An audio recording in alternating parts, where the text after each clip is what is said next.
you ready? I'm back.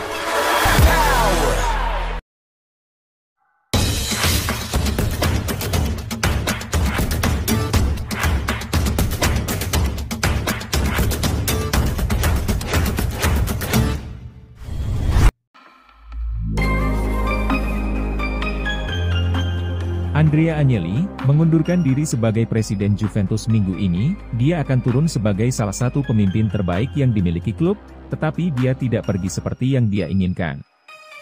Agnelli menghabiskan 1 dekade sebagai presiden klub, dan tim memenangkan lebih dari 20 trofi utama bersamanya, termasuk 9 gelar liga berturut-turut.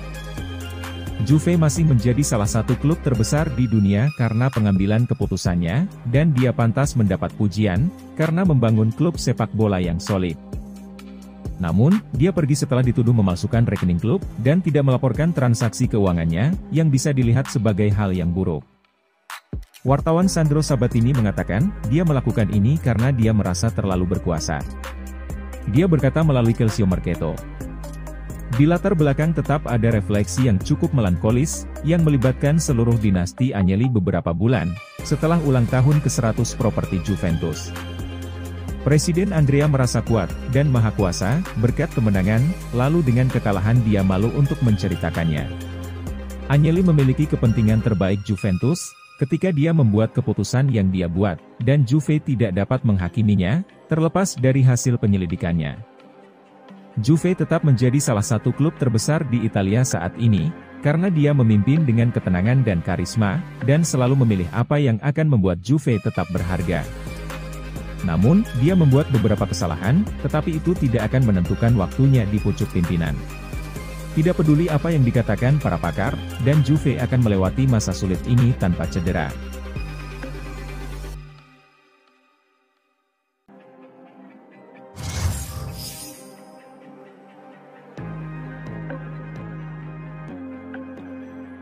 Juventus berada dalam permasalahan besar, karena diyakini telah memalsukan akun mereka, dan dapat menghadapi tuntutan.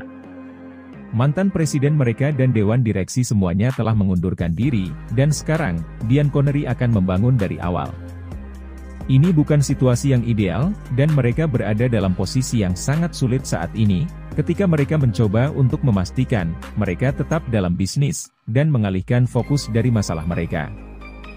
Bianconeri telah terlibat dalam beberapa kesepakatan, namun Menteri Olahraga Italia menegaskan, itu hanyalah puncak gunung es, karena klub lain juga terlibat dalam kekacauan tersebut. Andrea Abbodi mengatakan melalui Football Italia, situasi Juventus hanyalah puncak gunung es, dari fenomena yang tidak dapat kita abaikan. Juventus mungkin bukan satu-satunya, ini saatnya bagi kami untuk menyelesaikan ini dan melihat lebih dekat, karena ada klub yang berperilaku benar dan yang lain, tampaknya menafsirkan peraturan dengan cara yang agak berbeda, kata Andrea Abbodi. Sebagai salah satu klub terbesar di dunia, keterlibatan Juve dalam kasus ini akan menjadi berita utama yang kurang bagus, sehingga outlet berita membuat Juve terlihat buruk di mata publik. Sangat bagus, bahwa Menteri Italia memperjelas, bahwa ada lebih dari yang terlihat, dan Juve harus tetap teguh, dalam membela diri terhadap tuduhan ini.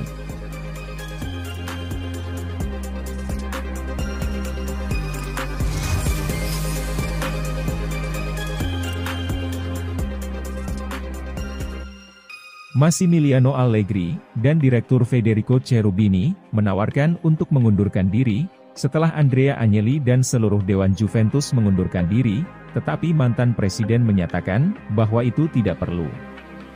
Sebaliknya, duo tersebut sementara akan memimpin area olahraga, saat klub melewati kesulitan.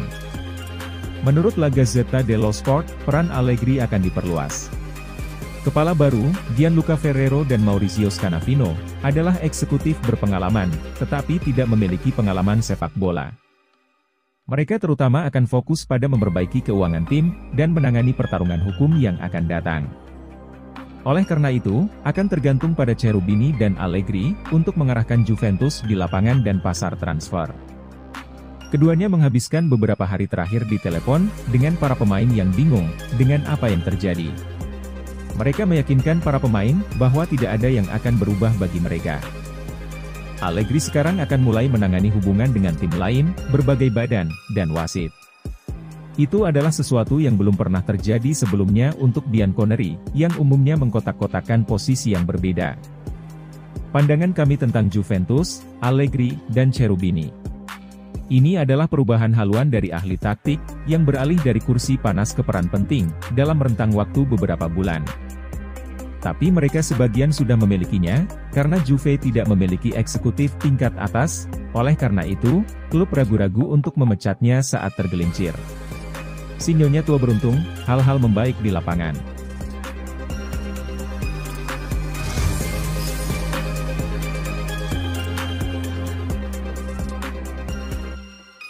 Angel Di Maria, digantikan dalam kemenangan 2-0 Argentina melawan Polandia, dan dia tampaknya mengalami cedera, yang akan mengkhawatirkan Juventus. Pemain Argentina itu tetap menjadi salah satu anggota paling penting dari tim Bianconeri, dan para penggemar akan menonton dengan tangan di mulut, ketika dia tidak bisa melanjutkan kontribusinya di Liga. Di Maria diantar keluar lapangan, saat rekan satu timnya mengunci kemenangan, dan diuji setelah itu, untuk menentukan, apakah dia menderita cedera serius atau tidak. Sebuah laporan di Football Italia mengungkapkan, bahwa itu tidak seserius yang dikhawatirkan, mengklaim itu hanya kontraktur di paha kirinya. Dia sekarang mungkin melewatkan pertandingan Piala Dunia berikutnya, tetapi dia harus kembali ke tim, untuk pertandingan mereka dari perempat final. Di Maria adalah anggota penting dari tim Juve dan Juve membutuhkan dia, untuk berada dalam performa terbaiknya, saat sepak bola klub kembali setelah Piala Dunia. Sementara Juve mendukung sang pemain, karena mereka mewakili negara mereka, Juve juga ingin mereka tidak cedera, dan melewatkan pertandingan untuk klub, saat mereka kembali dari kompetisi. Di Maria mengalami masalah kebugaran musim ini, jadi Juve berharap, dia bisa mengatasi masalah saat ini, dan membantu negaranya lagi.